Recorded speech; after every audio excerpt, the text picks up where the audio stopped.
आने वाला था धरती पर कलिकाल जब कुछ झलक अपनी जह तह दिखाने लगा। पाप का राज होगा अखिल विश्व पर सोच कर ही धर्म धर्म भय को खाने लगा।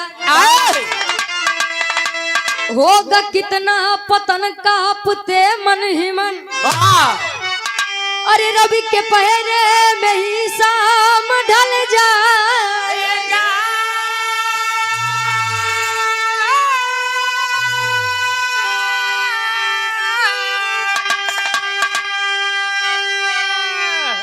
कभी सुरेंद्र समझ से परे हो गया।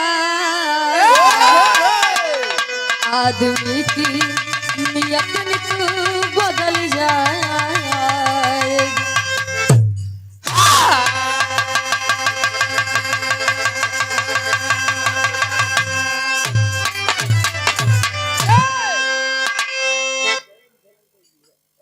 कभी सुरेंद्र समझ से परे हो गया। आदमी की नियत नित बदल जाएगी। आदमी इंसान वही वकील साहब वही हवलदार के कई नियत कब कहाँ बदल जाए कुछ यता पता नहीं। देखा आप सब समाज के लोग हैं, बुद्धिजीवी हैं, तजुर्बादार हैं, हमसे ज्यादा देश दुनिया देखे हैं। तो सब कनाए कहते हैं, लेकिन जान ले 100 में से 80% इंसान ऐसा बाटे हैं। कहानी का आप सब समझे के कोशिश करनी है। बड़ी बढ़िया गजल के भाव लिखे कवि जी।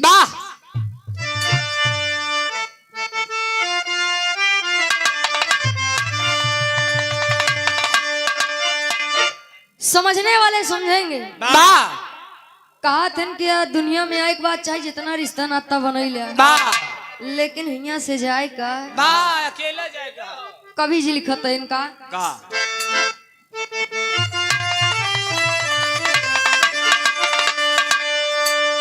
जिंदगी में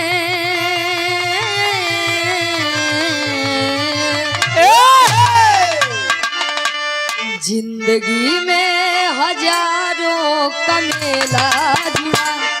जिंदगी में हजारों का मेला जुड़ा। हंस जब जब उड़ा तब अकेला उड़ा। हंस जब जब उड़ा तब अकेला उड़ा।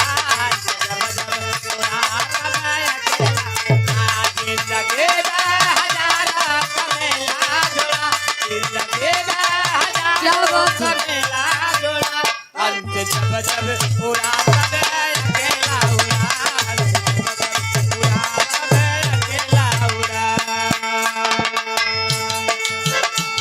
हंस जब जब उड़ा तब अकेला उड़ा।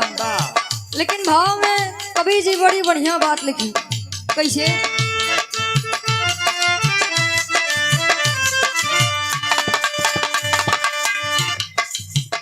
भक्ति शक्ति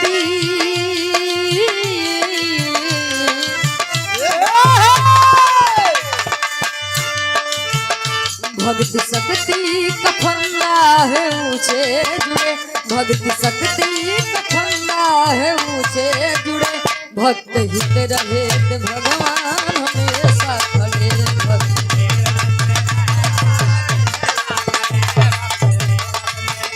क्या बात है।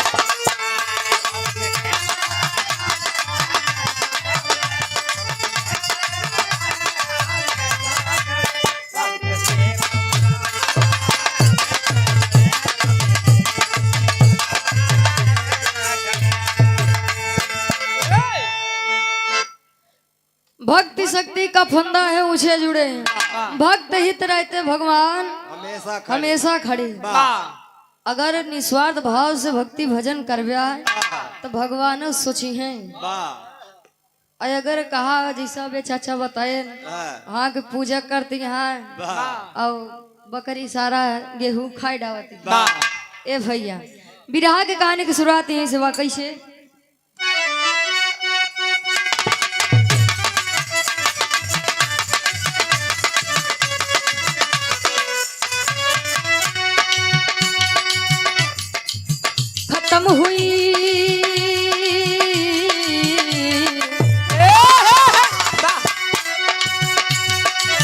खत्म हुई जब महाभारत की लड़ाई, खत्म हुई महाभारत की लड़ाई, सकल भूमंडल पर खामोशी एक छाई।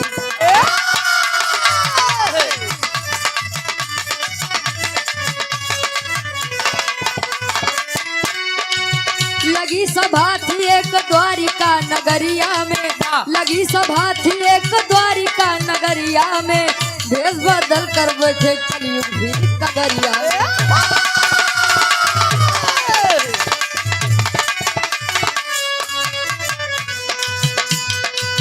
कहे नारद प्रभु आपके रहते देखा, कहे नारद प्रभु आपके रहते देखा, भाई भाई पिता पुत्र को लड़ते देखा।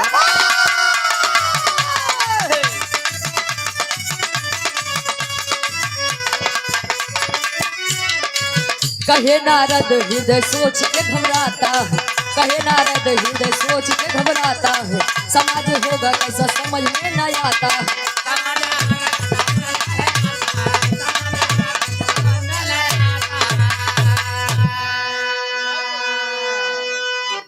विरहा की आप सब कहानी समझिए, आसना पूर्ण विश्वास बा कि कहानी समझ में जरूर आए।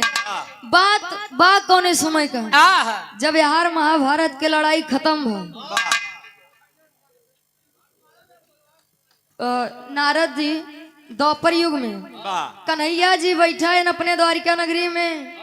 नारद जी ऐसा रावण बहन देखा है आज के जमाने में, तो देखा है इतना चैनल वाले हैं 52 जने चाचा के नहीं, लेकिन पहले के जमाना में टीवी न्यूज चैनल जवन भी रहे ओ नहीं नारद, ओ नहीं नारद, जे कई बात कभो रद न हो ओ नहीं है नारद। यार के बात वार, वार के बात यार, जहिया नारद कुछ न पावे, कुकुर फेंक के हड्डी फेंक दे, कुकुर लड़ावा, यही काम रहा। कहन प्रभु अच्छा एक बात पूछे चाहते ही पूछ सकी थी का? कहन बिल्कुल नारद पूछा। कहन प्रभु जब आप साक्षात रहे ने तब तो भाई भाई पिता पुत्र लड़बे भयन राजपाट खातिर। द्वापर युग में आप रहन बताओ कौरव पांडव भाई भाई एक दूसरे का नहीं भय, हाँ 5 गांव खातिर। कहीं राजगद्दी बरे तो काट मर होई, आप न होते तो काजी नहीं का होते। अभी बतावे जौने समय में आप न होई हैं उस समय कैसा होई, ओमा कितना सत्य रहे, कितना बाप बेटवा भाई भाई एक दूसरे का चिन्ह जनी है। कहन अच्छा जाने चाहता है, कहन बिल्कुल। कहन नारद एक काम करा जा, पहले दुनिया घूम के आवा। दुनिया माने जो इ प्रजा लोग बा, जा तनिक भ्रमण करा, हुआ देखा का कैसे बा, और वही कलयुग में आगे चल के दिखाए। हम ना लोग बताए दे हैं कलयुग भेष नारद जी भेष बदले, कलयुग जी बदल रहे भेष, दोनों जने आगे नारद पीछे कलयुग पहुंचन ते घटना घटी। कौन घटना घटी भैया?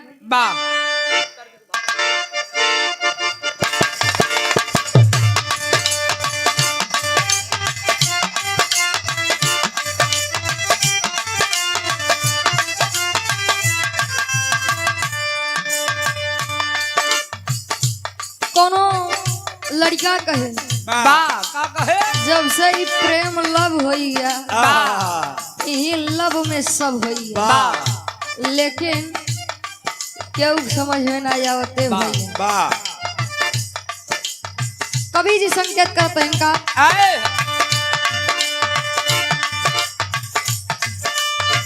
केहू मारे जहर के,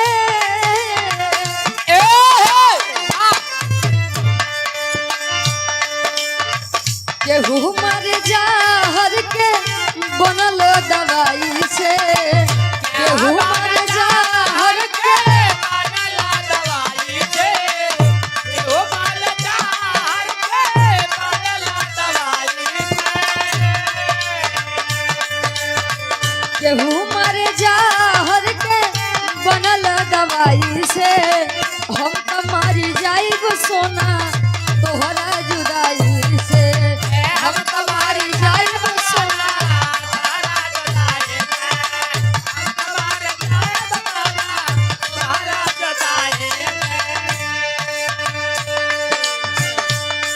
लेकिन आज भगवान कन्हैया के बात मान के नारद जी चल दिए। कबीर जी भाव में लिखते इनका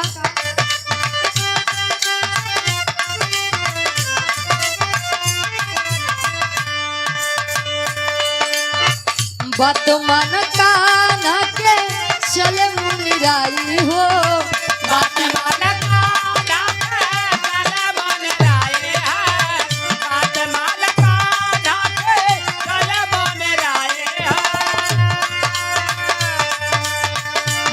मन कान्हा के चले मुनिराई हो रहिया में साधु गईले भेटाई हो रहिया में साधु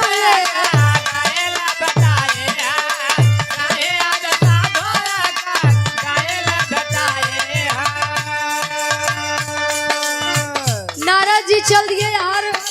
कन्हैया जी कलयुग जी का संकेत करें कहे आप नारद जी के लगे जाए और उनका सारी घटना बतावे। साधु का भेष बदल के आए। नारद जी पूछे प्रभु कहाँ जावा कहे यहाँ आप लिया चलिए हम चल दे कहे चला एक से भले दो साथे भ्रमण किया जाए। दोनों जने जाते हैं भवा का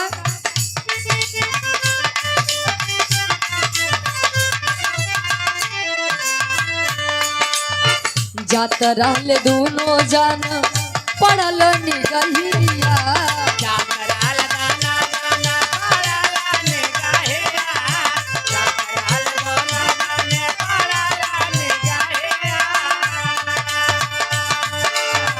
बछिया के दूधवा पियत रहे गैया बछिया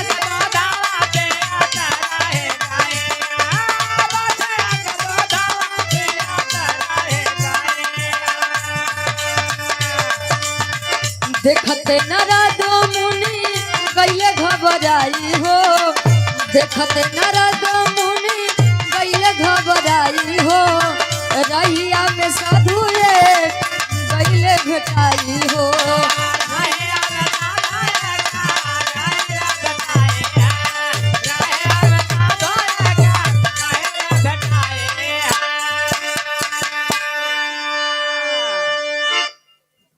कलयुग महाराज साधु के भेष बने है। नारद जी दोनों जने आगे जाते हैं गए एक बगीचा मिला तो वहाँ एक चीज देखे जब गाय बच्चा पैदा करत जो बच्चा होत है बछवा या बछिया वो गाय का दूध पियत लेकिन ये आगे गए तो देखें एक गाय मतलब ज्यादा दिन नहीं भरा बच्चा करे रही और वो बछिया के दूध यानी जो बछिया पैदा भय रही ओके दूध गैया पियत रही। अब नारद जी सोचते हैं अरे बाप रे ई मतलब कौन अनोखा सीन चलत बा मतलब यहाँ बछिया का गाय का दूध पिए के चाहिए और यहाँ गाय बछिया का दूध पियत बा यहाँ उल्टा होत बा। अब पूछत है कहन आप तो महात्मा जी है ये बतावे का घटना यार ऐसी प्रभु कुछ संकेत नहीं दिए चाहता कहन बिल्कुल सही समझा ये कलयुग यार कहन कैसा कहन अबे तक सतयुग त्रेता द्वापर में देखे रहा होगा कि महतारी बाप लड़की पालत है और उनके घरे जब बियाह हो जाते तो पानी तक ना पीते कहन तब कहन लेकिन कलयुग में एक उल्टा हो आगे बतावत कहानी थोड़ा है कहन एक उल्टा हो कहीं कैसे कहन जौन बछिया के दूध गाय पियत बा एक मतलब ई बा कि कलयुग जब आए तो बिटिया अपने महतारी बाप का पली है कहे सही प्रभु कहन बिल्कुल सही कलयुग आवत बा देखा पहली बात बिटिया के धन खाइए महतारी बाप कलयुग सोचत है न रे बाप रे यही सत्य है, वाह ये कलयुग के राज है। वाह अच्छा, पहला सत्य तो हो गया। आगे गए, एक शांत जंगल रहे, वाह पहुंचे वहाँ 4 गाय बढ़िया से चरत रही। तो मुनि जी कहे, प्रभु एक काम किया जाए, थोड़ा देर यह दृश्य के आनंद ले लिया जाए, बड़ा सुकून मिलत बा। अब 4 गाय चरत रही, एक खी आई गया हर कटही। हर कटही बोले तो मरकही। अब पहुंची तो चारों शांति से चरत यही। अब बीचे में पहुंच के एक दाई ओका मारे, एक दाई ओका मारे, चारों मिली डेर के मारे यहार वहार हो गई। कहन प्रभु अब का होई, ई कावा। कहन मुनि जी, एक मतलब यह है 4 गाय यानी कलयुग में 4 पतो बहू। मातारी बाप अपने बेटवा के बियाह करिए, बढ़िया से दुल्ही आई है। मान ल 5 गदेला है, 4 ठी बढ़िया आए, लेकिन एक खिजौन आए उस सबसे टेढ़ रहे। और यो करे युक्ते मान प्रभाव इतना ज्यादा जम जाए कि चारों मिली अपन अलग अलग बर्तन लई के अलग हो जाइए। अब माई बाबू है बिटिया का धन खाई। कलयुग में 2 बात बताए। अब नारद जी सोचत है, बतावा अगर प्रभु न रही है तो कलयुग का खेला करे। तब कलयुग यानी साधु जी बताओ तो टेरी के भाव में।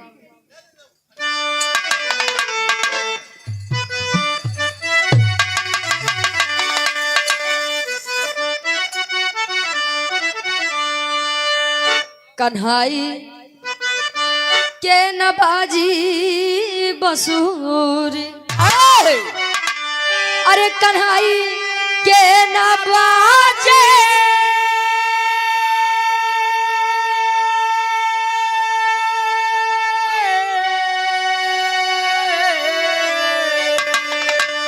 कन्हाई के न बाजी बसूरी। कलयुग करी तमाशा, घर घर छिड़ी लड़ाई लड़ाई, अरे लड़ाई। कहे कलयुग आवे दे, भक्ति भाव भोजन सब दूर हो जाए। बस वही महाभारत वही रोज लगा रही, रोज किच किच लगा रही। देखा है आजकल जमाना में सही हुआ, ढेर बतावे की जरूरत ना बा। आजकल के तो महतारी बाप इतना समझदार हो जाता है कि अगर 2 गदेला है तो 2 मुहार पहले कह देता है, ताकि उनका कोनो दिक्कत ना हो। जान ली है झूमर के भाव में कहना।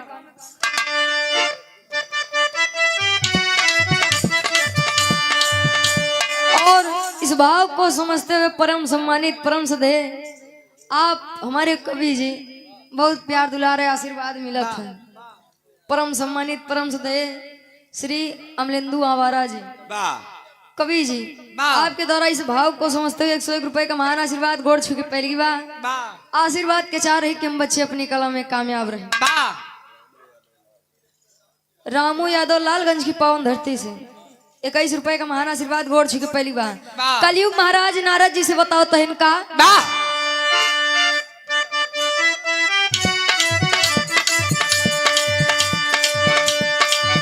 कलयुग दिहले नाजीर, नारद हो गई ले याद। बढ़े गवा प्रवीर या रुझाई गई भैया दिखल एक मतवाला गलथों से ऊंचा रखा। नारद कहिन कवनी वाला तो बताई गई।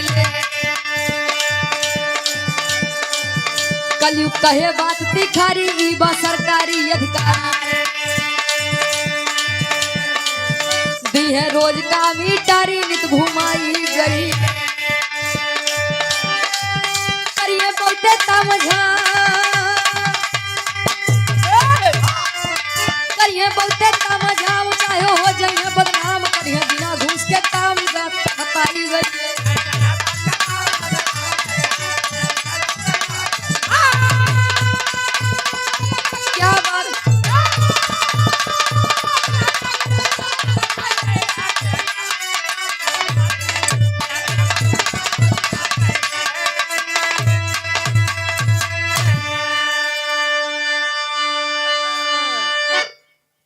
आगे गए। अब तीसरा प्रमाण देखिए, इस सरकारी अधिकारी बरे देखें बात के बुरा न मनी है, लेकिन जान लिये अगर जितना तहार कमाही बा घरे वाले पूछिए कि कुछ ऊपर के कमाही तो होता ही हो। अब ऊपर के कमाही बा का देखें बात बुरा न मनी है, कवि जी लिखा है। गए थोड़ा दूरी आगे एक भैंस मिला। अब जितना आगे से खाए चारा उतना पीछे से खाए। अब कलयुग कहन का प्रभु ई का आए मतलब मुहना से खाता है पीछे से खाता है। कहे नारद बात समझा, ये सरकारी अधिकारी लोग हैं, कलयुग में प्रमाण दिखाए इनका सरकार उतना वेतन देबो करे और बिना घूस के वो कामो न करे। जब तक न देबा जैसे चाचा बतौवे भय 15,000 पुलिस वाला ले 5,000 नेता विधायक ले चल दी भैया ए भैया काहे बिना घूस के केहू काम न करे। जितना उनका सरकार वेतन दे उसी ज्यादा तो से हिची है तब तोहार काम करे। कलयुग कहन बा प्रभु, नारद जी कहन जा प्रभु का होई या कलयुग में, कलयुग का इंसान का करी है। कहे नारद भी आगे चला और बतावत कहन प्रभु अब कुछ देखे हिम्मत कहे ना तू देखे चाहत रहे ना नारद, चला हम तुम्हें दिखावत है। अब दोनों जने आगे पहुंचे तब कवि जी लिखत है, गीत बदल गया।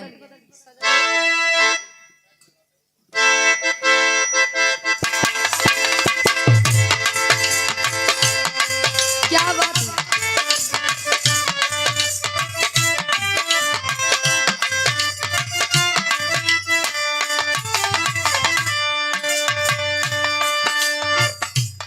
बड़ी बढ़िया गीत के संकेत कौनो दुलही कहे कैसे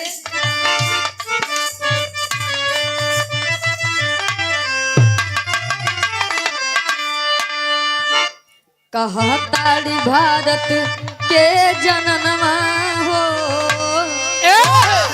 कहा ताड़ी भारत के जननवा हो, सजनवा हमार बड़ा लहरी। कहा ताड़ी भारत के जननवा हो, सजनवा हमार बड़ा लहरी। भारत के जननवा हो, सजनवा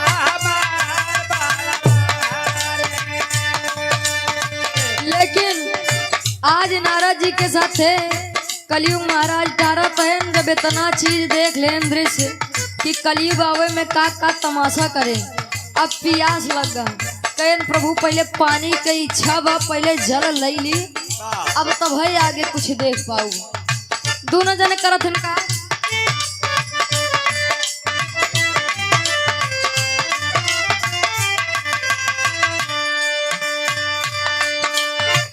व्याकुल भइले तन ओ बदनवा हो,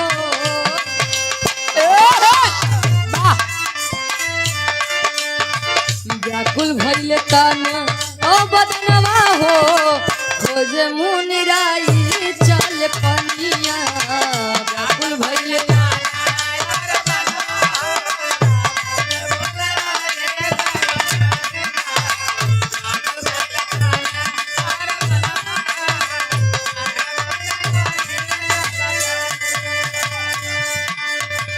आइले जहाँ 5 गो कुवनवा हो,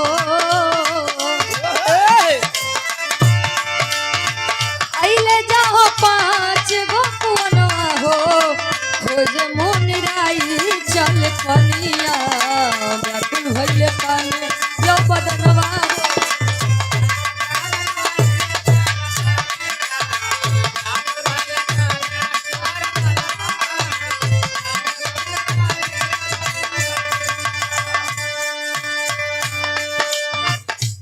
कलयुग और नारद जी पानी खोजते खोजते पहुंचे कहा 5 इनारा रहन।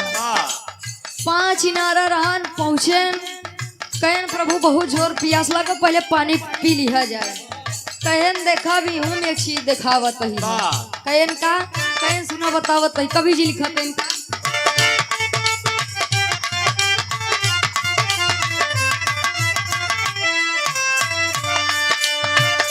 बीच वाला उमड़े ता चारों भरी जाला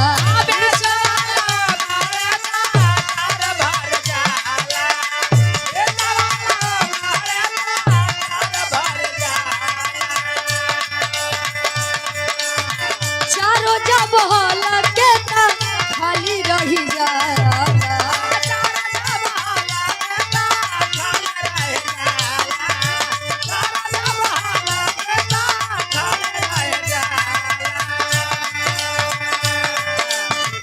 कलयुग कैले फिर से बयनवा हो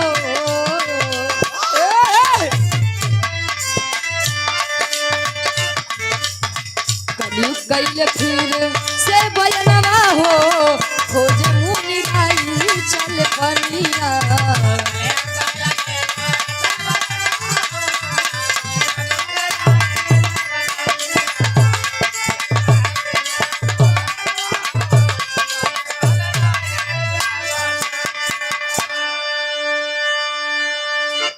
पहुंचन 5 इनारा रहन यानी 2 ठेसा बगली बगली रहन एक ही बीचे में रहन जब वाला उमड़े यानी जब ऊपर उठे बीच वाला तो जौन बगली के यानी चारों कुआं रहा वो भरी जाए लेकिन जब चारों करे तब बीच वाला खाली हो जाए कलयुग कहे ना भी हम कुछ बताए दी कहेन प्रभु बतावा कहेन ई नारा माने एक माई बाप आई 4 गदेला 4 इनारा माने 4 गदेला 4 बेटवा एक महतारी बाप 4 गदेला शौक से पली और उनका कोनो दिक्कतों न रही लेकिन जब उनके से एक शादी विवाह हो ही जाए जब उनके धर्म पत्नी लोग आई जाए तब ई होए कि छोटका भैया 1 महीना तय खियाओ बड़का भैया 1 महीना तय खियाओ ऐसे चारों जने पारी बांध ले 31 के महीना आ जाए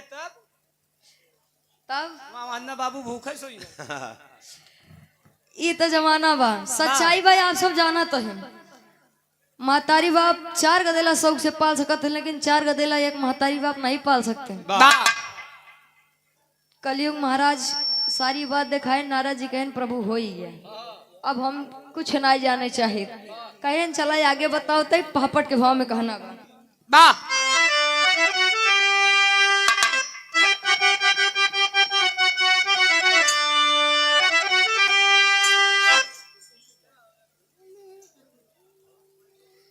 ₹21 का महान आशीर्वाद आप परम सम्मानित श्री लल्लू प्रसाद यादव जी लालगंज के निवासी हैं आप गोड़ छिके पहली की बात आशीर्वाद के चाह रही अरे देखे नारद रहिया में अरे देखे नारद रहिया में कुल खेला बड़ा झमेला अरे देखे नारद रहिया में कुल खेला बड़ा झमेला बा आई कैसन कलयुग में ई बेला गजब खेला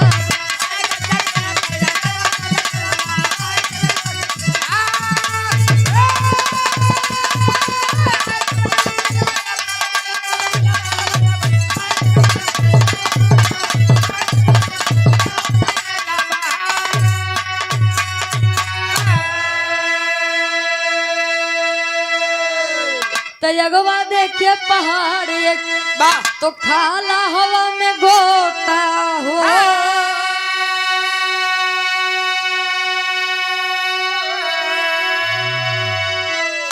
बिना धारू बंधल रहल खाली एक कच्चा सूता हो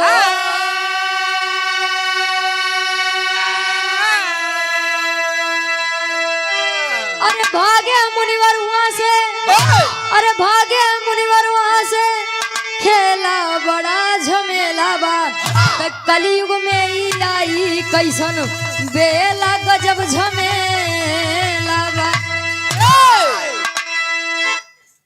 जब इतने 4 बात हो गया पहला कि बछिया के दूध गाय पियत रही दूसरा 4 गाय आपस में आराम से चरत रही एक मरकही गाय आए तो चारों यानी 4 पतोह अलग हो गई तीसरा सरकारी नौकरी चौथा कि एक महतारी बाप 4 गदेला पाल सकत है लेकिन 4 गदेला एक महतारी बाप आज के जमाना में नहीं पाल सकता जे बहुत लायक हाँ देखा बेटवा 3 प्रकार के होते हैं, पूत सपूत कपूत।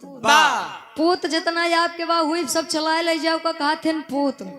सपूत जितना आपके बाद 2-4 छबेसा और कह दे ओका कहिए सपूत। कपूत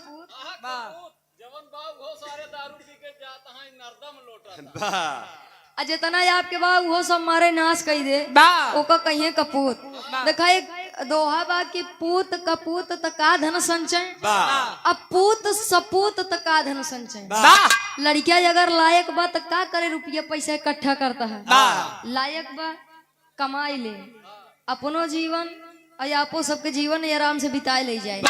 और लड़के अगर नालायक बात तब का करे, रुपये पैसा धन दौलत जुटवाता है, खून पसीना ये कई के पता लगता है, इकट्ठा करता है। और लड़के के लत लग गई वही 75 वही खम्भा पता लग सब बेच खोच जाए भैया।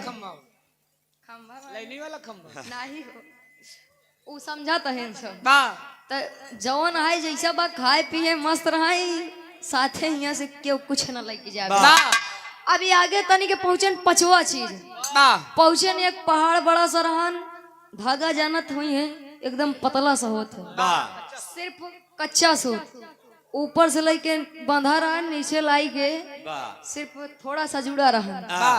अब नारद जी वहाँ पहुंचन, जब ऊपर निगाह दौड़ाए वही कच्चा सूता है।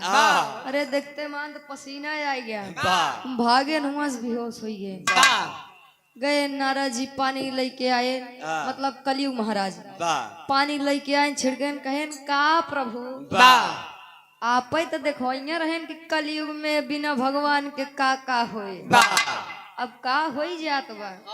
कहन प्रभु ई का हुआ, कहन ये पहाड़ माने जाना था, इतना बड़ा पहाड़ ये के मतलब या झूठ असत्य पाप। हवलदार वकील हरे है वो डंडा नहीं बोलत रहन, वो अर्दी नहीं बोलत रहे, कलयुग बोलवावत रहन भैया। समझे वाले समझिए, वो डंडा वर्दी नहीं बोली, कलयुग महाराज बोलवावत है। काहे पहले कलयुग महाराज एक शब्द खाए बाद में वर्दी डंडा आए है भैया। मना शिक्षित भय लेकिन दीक्षित ना भय, जैसा कि चाचा बताओ डेट बात विवाद ना भैया।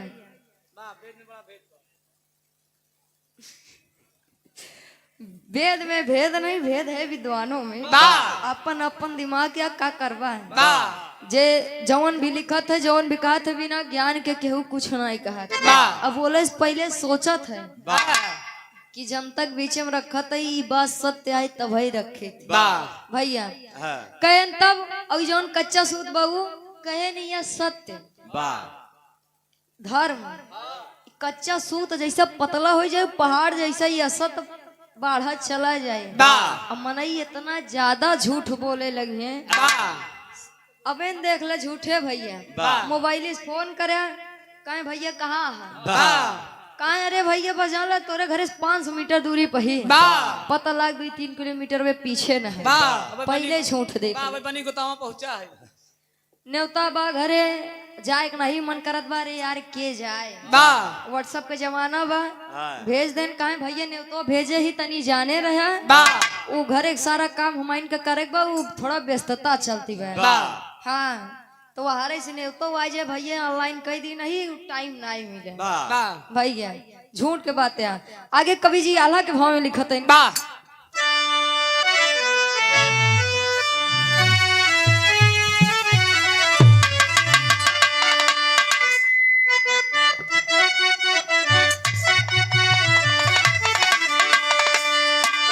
सतयुग में राहल भारी सत्य के पहरवा पंच,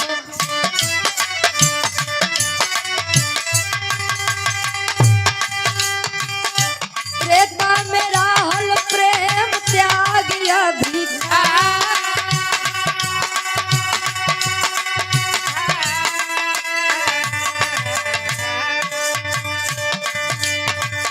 द्वापर में डूबत रहे धर्म के नैया बाबू,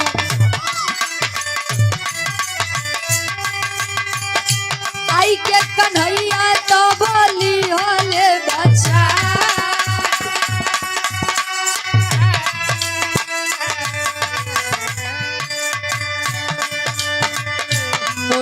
में गिरल रहले नारद जमीन पे भैया।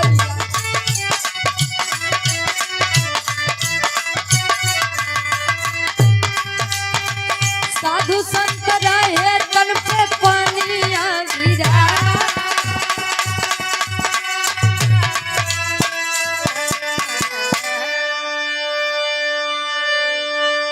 सतयुग में रहल भारी सत्य के पहरवा भैया, और त्रेता में रहल प्रेम और त्याग अधिकाय। सतयुग में सत्य रहन, त्रेता में त्याग बलिदान प्रेम रहन। देखा रामायण 9 दिन से खेली जात बा, ठीक। रामलीला आज दशहरा बा, तनी समझिए। रामलीला 9 दिन से खेली जात बा, लेकिन पब्लिक जात है। पब्लिक जब जात है तो सिर्फ इंटरटेनमेंट करत है, इंटरटेनमेंट करत है ना। रामायण के मिसाल तो सब देते हैं। रामायण में का भाई हो सब जानत है कि दशरथ जी का आज्ञा मान के हनुमान राम जी 14 वर्ष वनवास करे चला गए। आज के बेटवा बाप के बात मान के सिर्फ 14 महीना चला जाए कमाई तब जाना उन तभी जाएंगे जब उनका लागे कि हाँ ये पैसा की आवश्यकता हमका बा। जान ली है दूसरे के मोबाइल में रिचार्ज करवावे बा। जब उनका लागे कि अब कमाए सही सही उम्र होत बा तभी जाएंगे। बाप बेचारा कितना नाक रगड़ के रख दे, बेटवा के समझ में आवे वाला नहीं बा। दूसरी बात, लक्ष्मण जी वनवास तो राम जी भरन जानत थे आप सब, लेकिन लक्ष्मण जी उनके साथे काहे बरे गए? भाई भाई में प्रेम रहन। पहले के जौन भाई रहे नो भय हरा रहे, भय को हरने वाला। आज वाले भय करा, भय को पैदा करने वाला। तनी के 2 इंच माई बाबू बस छोटका भैया ज्यादा दई दिखावा। काहे माई बाबू नहीं केम रहे, हमरे केम आवे कोशिश न करे। वही दिन आ जाए वही खियाए, हम तो न खियाऊ। जान ले भैया, रामायण के मिसाल सब देते। बाकी देखा और एक बात थोड़ा समझे वाली बात बा। लक्ष्मण जी के शक्तिवान लगा, मूर्छित भय।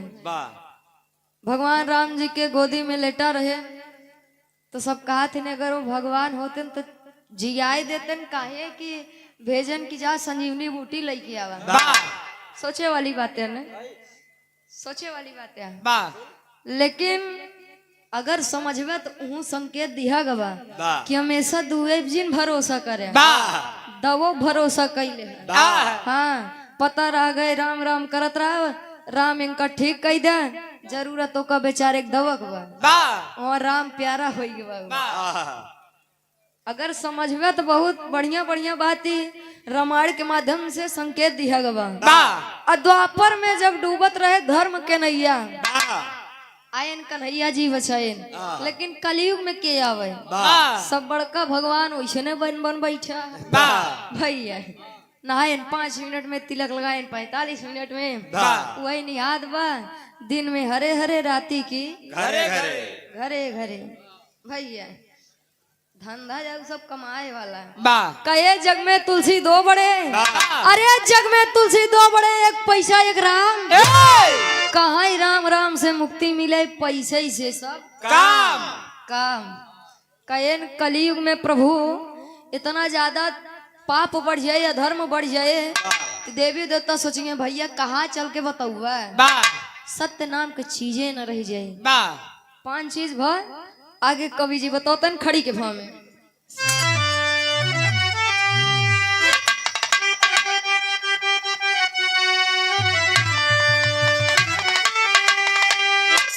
अरे कहाँ कन्हैया रही है ना, अरे कहाँ कन्हैया रही है ना, अब धर्म के प्रहरी।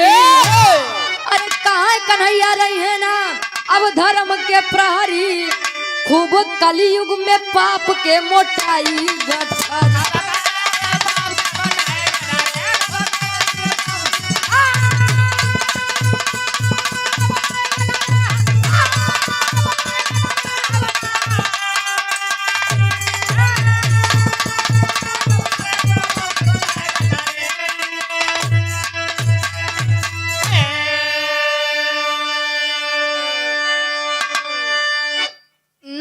और कलयुग जी सारी बात देख के समझ के लौटन भगवान कन्हैया के लगे। भगवान कन्हैया कहन का नारा सब समझ में आए, कहन प्रभु सब समझ में आए। आप न रहिए थे यहाँ का होई सब समझ में आइए। कहन तब नारद कहन प्रभु ये बस क्षमा चाही थी, अब कुछ जाने की इच्छा नहीं बा। कहन कि कलयुग में ऐसा दिन आए कि दिन पे दिन पाप के गठरी सिर्फ मोटाए, ओके निदान न होए। और सुनबई करत हैं समाचार में पढ़बे करत हैं फला जगह मनई मार दिए दिन दहाड़े चोरी डकैती हुई बा। अरे पॉली तो बातें न कर भैया, कौनो चीज ई भारत देश विश्व गुरु बने न बने लेकिन हिमा जरूर बने। आगे कवि जी बड़ी बढ़िया बात लिखे ना आखिरी लाइन में,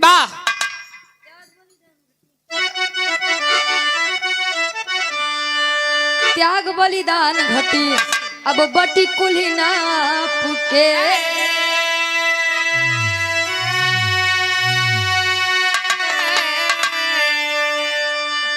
धन खातिर काट ली है मूड़ी बेटा बाप के।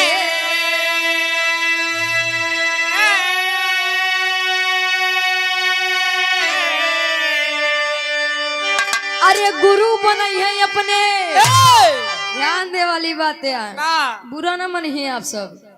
अरे गुरु बनाई है अपने अब शिष्या के मेहरी, गुरु बनाई है अपने अब शिष्या के मेहरी, खूब कलयुग में पाप के मोटाई। गुरु बनाई है अपने शिष्या के मेहरी, देखा तो ये मनाई जाता है पढ़ावे। आप परम सम्मानित 51 रुपए का महान आशीर्वाद दादाजी श्री कर्मचंद यादव जी, गोड़ छू के पहली बार आशीर्वाद के चार पता लगा पढ़ावे जाता है भैया, पढ़े आए भैया। गुरु बने हैं अपने शिष्या के मेहरी। अब जमाना इतना बदल गई बा, देखा सामाजिक बात बताओ तो यहाँ भाई बहन एक दूसरे के नहीं समझता है। अब सगा वाला रिश्ता वही पाक बा, वही पवित्र बा, बाकी तब कौन रिश्ता भरोसा करे लायक है ये नहीं बा भैया। ये सब कलयुग महाराज के समय में चलत बा, देन बा होत बा। बाकी अगर कहा सुने में कोनो गलती भाव है कसूर भाव है तो आप सब बुद्धिजीवी हैं समझदार हैं माफ करिए। आखिरी में खानदान का परिचय बा। गुरु बिहारी गुरु गणेश गुरु रामलाल हितकारी,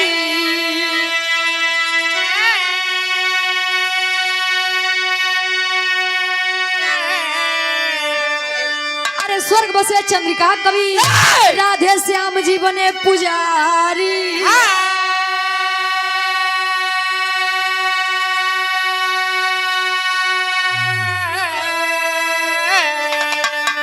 कन्हाई के नबाजी बसुरी, अरे कन्हाई के नबाजे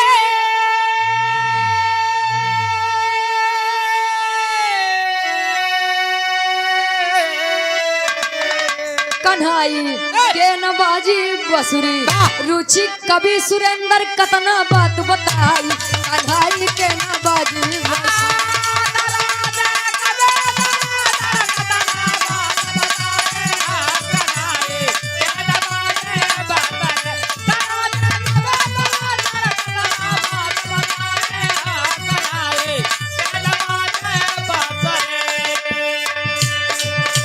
जन्म जन्म का साथ है तुम्हारा हमारा, हमारा तुम्हारा, जन्म जन्म का साथ है हमारा तुम्हारा,